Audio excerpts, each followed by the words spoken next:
Қайырлы кеш достар, сіздермен Нұрлан. Бүгін мен сіздерге жалпы трейдинг жайлы көздеріңізді ашқым келіп тұр. Неге новичоктардың барлығы ақша жоғалтады, неге трейдингке келіп жатқан адамдардың барлығы ақшаны не только жоғалтпайды, олар тіпті үйреніп жатқан кезінде неге басқа адамдардан алданып қалады. Былайша айтқан кезде неге адамдар алданады. Мен осы 2-3 апта бұрын знакомый адамдарым маған жаңағы курстарды жібере бастады. Осы курсты қарап жіберші, стоит ли осыған сеніп, то есть осыны оқуға бір қарап жіберші деген аккаунт, логин, паролін берді маған. Мен кіріп қарадым. Біріншіден олар айтып жатқаны полная фигня. То есть мен сіздерге қазір толықтай айтып берсем шоке боласыздар. Егер де мен қазір аккаунтіне кіріп, сіздерге ол не туралы айтқанын көрсететін болсам, ол адамды мен өйтіп көрсетіп позорын шығарғым келіп тұрған жоқ. Бірақ өзім байқағаным осындай курстар өте көбейіп кеткен. То есть олар не айтады? Олар сіздерге 3 күн теория, 2 күн практика болды, сіздер ақша табы бастайсыздар. Олар осындай оңай нәрсе деп ойлайды да, и оңай нәрсеге адамдар, конечно, ақша тапқысы келеді, и осы сфераға келеді де ақшаны жоғалтады. Мысалы, мен жаңағы курста технический анализ дейді, якобы.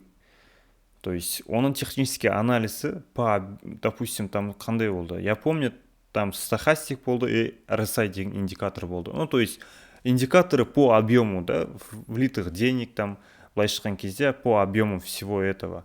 RSI — это индекс относительной силы. И как раз таки оның технический анализм барлығы только на этом основан. И то қандай десеңіздер, рынок осы жерге келді ма, болды, сатыңдар. Рынок на жерге келді ма, болды, сатып алыңдар. И қай жерде, где покупать именно, где продавать, стоп-лосс, тейк-профит қай жерге қоясың. Олардың барлығы вообще түсіндірмегенде. Допустим, на жерде қарасаңыздар да, рынокта құлады, объем түсті. Неге ол құлады мына жерден? Түсіндіріп бере аласыздар ма? Жалпы неге осы жерде осы рынок именно осындай движение істеді, ол түсіндіріп бере алды ма? Оны түсіндірген де жоқ. Ол просто айтты, мына жерде сатып аласыңдар, и все. Қай жерде сататынын оны да білмейсің. То есть рынок, да, осындай жерге келген кезде в любом случае реакция береді, то что ол құлайды немесе наоборот өседі деген да. Но мына жерде қарасаңыздар 2-3 рет тиісті, құлады, мына жерде даже глубже. Но резко восстановление болды, сіздер на жерде, скорее всего, примерно осы жерге, если ақшаны, ну, то есть позицияны до конца ұстайтын болсаңыздар, вы потеряли деньги. Вот здесь уже, допустим, да. Енді мына жерге келсек, неге осыны движение істеді десек, ол түсіндіре алмайды. Ал мен сіздерге айта аламын. Мына жерде SFP болды, то есть ложный пробой для сбора ликвидности. Ликвидность дегеніміз не? Ол былайша айтқан кезде стоп-лосстар. Стоп-лосстарды неге үйтіп жинап алады? Өйткені крупный игроктар осы стоп-лосстар арқылы, ликвидность арқылы өздерінің позициясын жинайды, немесе наоборот распределять етеді.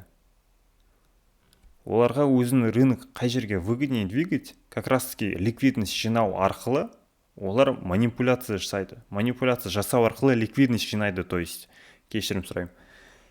То есть осындай нәрселерді, простой нәрселерді, ол еш нәрсесін айтқан жоқ, ол просто айтты, RSI-ді қосасыңдар, жаңағы стохастик RSI-ын қосасыңдар, рынок осы жерге келді ма, сатып алыңдар, болды. Мына жерге келді ма, болды, сатып алыңдар.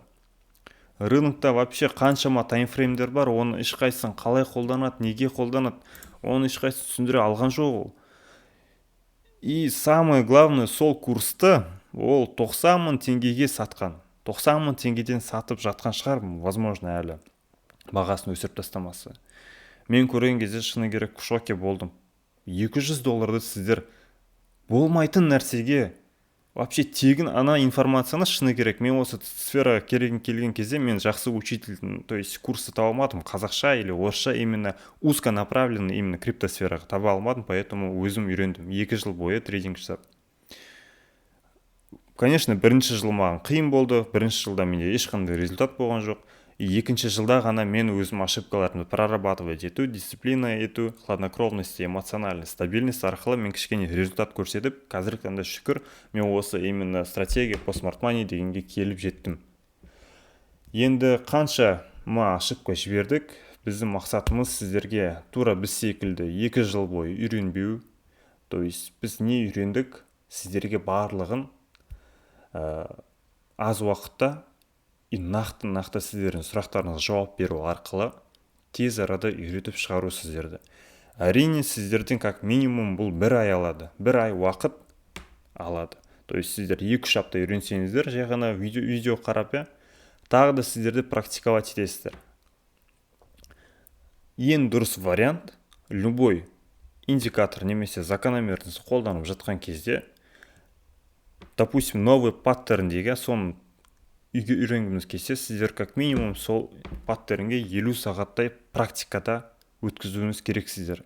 Именно осы трейдинг вьюді ашып, қарап, әр ситуацияда ол потом қалай отрабатывать етті деген секілді.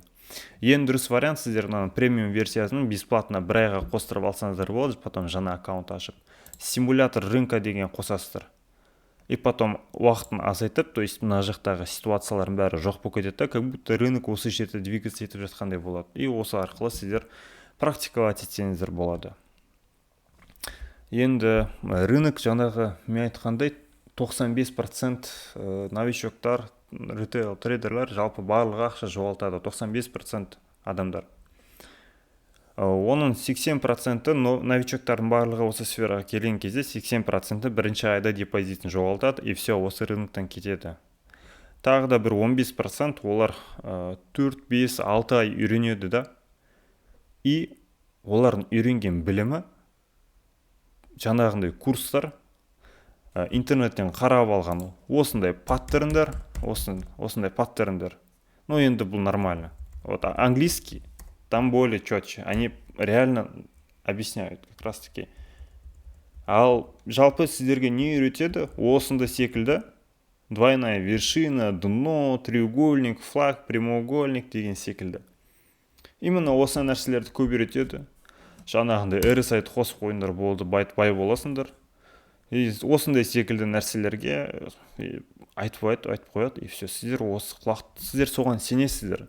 Сіздерге айтқым келіп тұрғаны, осы сіздердің құлақтарыңызды артыңызға жиналып қалған жаңағы курсовиктердің якобы лапшаларын құлақтарыңыздан шешіп тастаңыздар, оларға сенбеңіздер.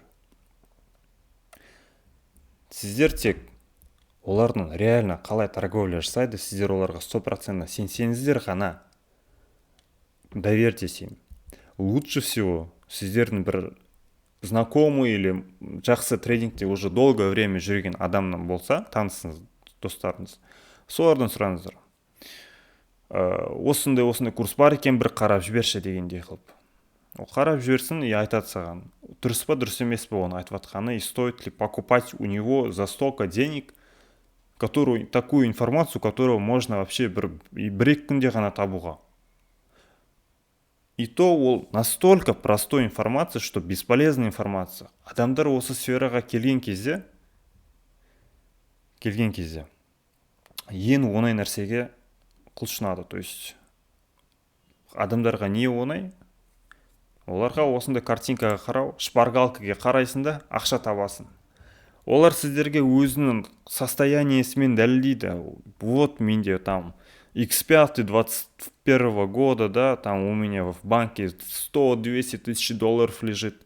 У меня там дача, хата, вот трехкомнатные дома просто әр қалада бар деп сіздерге айтады. Мен байқадым, сондай адамдар да бар, которые осындай нәрсемен торговать ететін. Тек қана осындай нәрселерге қарайды и болмайтын индикаторлерге қарайды. И осымен торговля жасайды, олар өздерінің курстарын пихать етеді $1000. Қазақстанда бар сондай курстар. Мен лично байқадым, көрдім. Шыны керек, мен в шокемін. Как так вообще так получилось, что мы настолько умственно, так скажем, деградируем? Неге сіздердің барлықтарыңызға, вот сіздерге әр қашан айтады ғой, оңай ақша болмайды деп. Сіздер оларға я деп айта саласыздар да естіген құсап, бірақ ешқашан ұқпайсыздар оны до конца. Осы сфера оңай емес. Трейдинг деген сфера ол реально жұмыс. Егер де сіз трейдингке мен осы сферада табам, ақша табам, осымен жұмыс істеймін, болды деп келсеңіздер сразу да $100, $1000 істеп отырам ай сайын деген сияқты. или $100 $200 істеп отырамын десеңіздер де, сіз, скорее всего, бірінші айда, ары кетсе екінші айда барлық ақшаны жоғалтасыздар. В любом случае. Егер де сіз осындай мақсатпен келсеңіздер. Қандай адамдар бұл жерде ақша таба алады? Дисциплинасы мықты, финансовый грамотный адамдар, риск менеджментті түсінетін, қолданатын, эмоциональный, стабильный адамдар, да? И осы сферада олардың мақсаты ақша табу емес, олардың мақсаты бірінші үйреніп алу. То есть оларға бәрібір 2 жыл үйренем, 3 жыл үйренем, 5 жыл үйренем. В будущем мен кейін нормальный капитал жиналып қалады, инвестиция жасаймын, и мен өзіме беззаботный, то есть пенсиямды, пенсионный возрастқа келгендей болып, там типа, уже жұмыс істемеймін деген мақсатпен в будущем, долгосрочной перспективе, шатастырмаңыздар, краткосрочный, бір айда $200 істеймін, 100% істеймін өзімнің депозитіме деген емес. Оның мақсаты постепенно ақша табу. Постепенно үйреніп алу біріншіден, потом ғана осыдан үйренген арқылы ақша көзін көру, жаңадан актив жасау өзіне. Вот осындай адамдар қана осы сферада қала алады. Осындай адамдар қана в будущем они не будут страдать, как те люди. Так, негізінде айтатын нәрсе көп.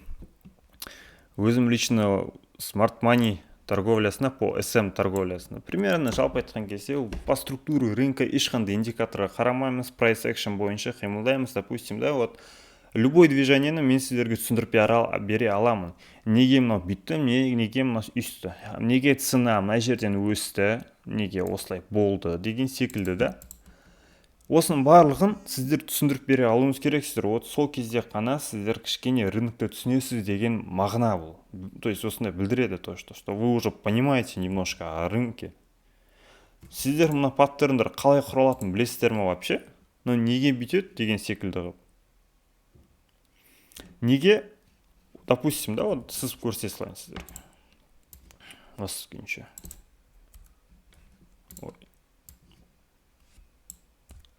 Крупный игроктар жалпы неге осындай движение істейді, қазір сіздер көрсетейін.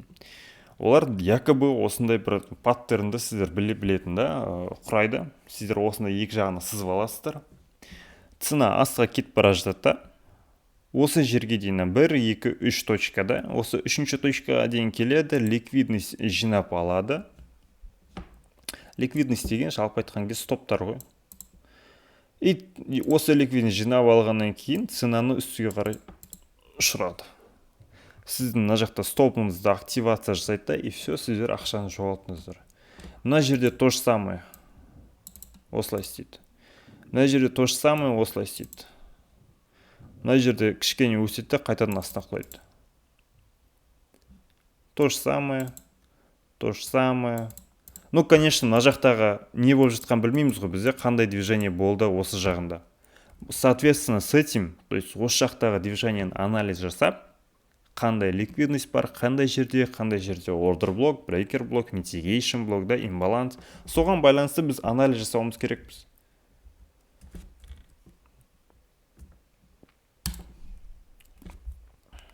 Сіздерге қазір живой пример көрсетейін. Как раз таки последняя ситуация по биткоину.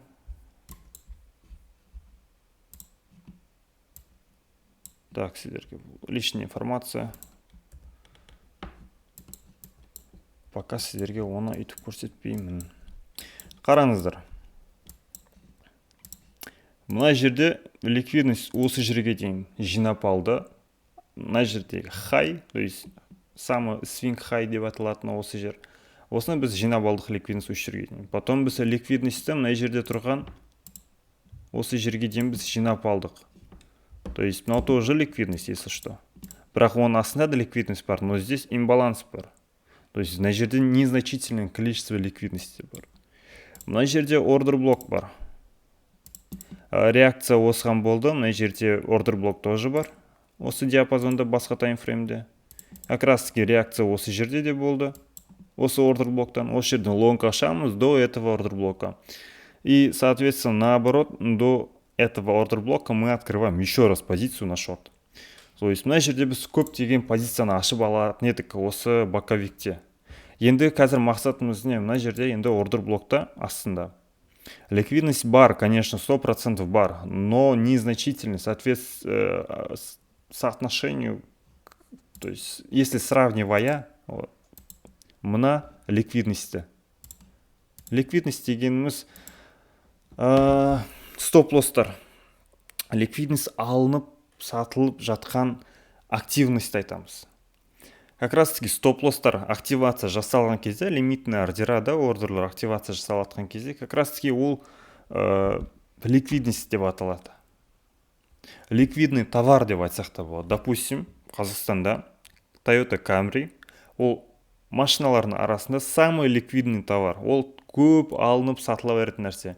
И типа сол диапазондағы как раз таки осының барлығы ликвидность құрайды. Өйткені осы диапазонда мына жерде, осы жерде, осының үстінде и осының үстінде стоптар орналасқан. Стоп именно осылай орнатады көбінесе. Как раз таки енді крупный игроктың мақсаты не? Ол стоптарды жинап алу, сол арқылы өзінің позициясын ақтап шығу. Как раз таки цена үстіге қарай кетті, реакцияны от этого ордер блока болды. И мына жерге дейін, осы жерге дейін, как раз таки стоптарын барлығын жинап алды. Енді бізде үстінде объем жоқ қой, незначительный. Только вот осы диапазонда ғана бізде қазір, допустим, не допустим, а реально ордера, стопы где-то здесь находятся. И поэтому, чем двигать цену туда дальше, қазір мына жерде ценаның мақсаты осы жердегі ликвидностьті жинап алу. Как раз таки біз не байқап тұрмыз? Ликвидностьті осы жерге дейін жинап алды. То есть осының барлығын алынып сатылып атқан стоптарын активация жасап, ликвидностьін жинап алды. Келесі мақсатымыз мына жақта обновили и тому подобное, былайша айтқан кезде. На самом деле рынок всегда движется жаңағы ликвидностьқа қарай. Крупный игроктардың барлығы алгоритм бойынша жұмыс істейді. 95% жаңағы трейдерлар, обычный трейдер, да, ритейл трейдер, частный, біз секілді. Біз ликвидностьті көп құрай алмаймыз. Жақсы ликвидностьті құрайтындар, ол тоже самый крупный игроктар сияқты, бірақ олардан бірнеше сатыға төмен ақшалары бойынша. Именно солардың ликвидностьін жинауға тырысады. То есть бізде солардың ішіне кіреміз, біз барлығымыз бірге торговать етіп жатырмыз ғой. Общий паника дейді ғой, допустим, да, общий паника покупка болса, бәріміз покупка жасаймыз ғой. То есть бізде сол бәріміз біріміз былайша айтқан кезде. Хомяктардың барлығы. Бізде соның ішіне кіріп кетеміз, поэтому оны түсінуіміз керекпіз. Айтатын нәрсе көп, өте көп. Так, сіздерге мен ойымша барлығын жеткізе алдым, түсіндіре алдым, то что бұл рынок оңай нәрсе емес, сіздер үйренулеріңіз керек, оқуларыңыз керек. Қазіргі таңда біз партнер екеуміз курс ашып жатырмыз. Тоже курс, өйткені біздің мақсатымыз расында осы информация қазір біз сіздерге беретін, бір 2 ай бойы, как минимум 2-3 ай бойы жинаған информацияларымыз, біз просто біз сіздерге какой-то непонятный продукт бергіміз келіп тұрған жоқ. Біздің мақсатымыз сіздерге реально ценный продукт беру. Сіздер реально үйреніп, результат көрсете алуларыңыз. Допустим, жаңағы екінші адам үйрететін. Ол отток-приток денег по money flow, уже американский трейдерлерден қараған, үйренген. И сол индикаторды, там он платный вроде, он стоит бір $1500 оригинал. Ол сіздерге тегін беруге дайын курста. То есть $1500 тұратын нәрсені сіздерге тегін береді, үйретіп береді, и осы сфераны сіздерге толықтай түсіндіріп береді. Бұл ценно ма? Ценно. Мен сіздерге осы информацияны полностью үйретіп берем. Мен сіздерге жаңағындай по price action, по SM как раз таки price action, оның барлығы СНГ странада пайда болмаған, ол тоже шетелден пайда болған. өзім үйренген шағым ол Украина және тоже американецтерден қарап, вот солардан үйренгенім. Өйткені Қазақстанда бұндай курс қазақ тілінде жоқ еш жерде. Өйткені өзім іздеген мен бұны, именно осындай нәрселерді жақсы бір продукты. Бірінші айда, конечно, біз ориентировочно сентябрьге көздеп отырмыз, сентябрьдің басына осыны біз курсты ашамыз деген. И бірінші потокта біз ары кетсе бір 6 адамды аламыз. Оның екеуі, үшеуі ма уже заняты. И поэтому көріңіздер, біздің мақсатымыз бірінші потокқа өте мықты, өйткені бірінші поток ол өте маңызды поток. Біз сіздерге результат көрсетуіміз керек, өйткені сіздер кейін бізге кейс ретінде боласыздар. То есть мынау біздің оқушымыз бірінші потоктан осындай результат көрсете алды. Отзывтарымызды сіздер арқылы біз көрсете алатындай қылып, поэтому сіздер бізге маңыздысыздар. Именно ученик ретінде. Біздің мақсатымыз сіздердің үлкен ақша табу емес, біздің мақсатымыз сіздерді үйретіп шығу. Группа вот қазақша и орысша.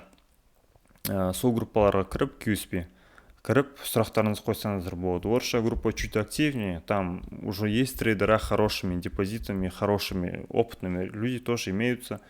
И как раз таки екеуіне де кіріп сұрақтарыңыз қойсаңыздар болады. Сол жақта әрқашан қолымыз бос кезде біз жауап береміз. Любой вопросқа жауап бере аламыз. И былайша айтқан кезде біз сіздерге беріп жатқан продуктымыз расында очень дешево. Менің ойымша очень дешево, өйткені біз бұған өте көп усилий құрттық, өте көп уақыт құрттық. Өйткені изучать еткенімізге біраз уақыт болды, углублено, да. И жаңағы беріп жатқан информациясы сондай болса, сондай ценный болса, минимум $1500 болса да, оны сол курстың ішінде тегін беретін болса. Мен айтып жатқаным орыс қазақ тілінде именно по SM ешкім үйретпейді. Еш жерден көрген жоқпын, өйткені оны іздеп те көрдім, бірақ байқаған жоқпын еш жерде. Бұны мен, конечно, любой рынокта торговать етсеңіз де болады, любой таймфреймде торговать етсеңіз болады. Рынок фрактальный, поэтому везде это отрабатывает. Очень много интересных возможностей, которые для меня открыли глаза. И келесі видеороликтарда мен айта алмаймын то, что сіздерге активно салып отырам деген. Қолым бос кезде мен сіздерге осындай разговорный түрде, ешқандай монтажсыз, осындай живой пример ретінде сіздерге көрсетіп, үйретіп, как-то постараюсь сіздерге осыны жеткізуге. Ал жаңағы ссылкалар бізде описаниеда болады, сұрақтарыңыз болса, сол жақтарға қойыңыздар, обязательно ответим. Поэтому вот так, жолдарыңыз болсын, ауырмаңыздар, бас аман болыңыздар.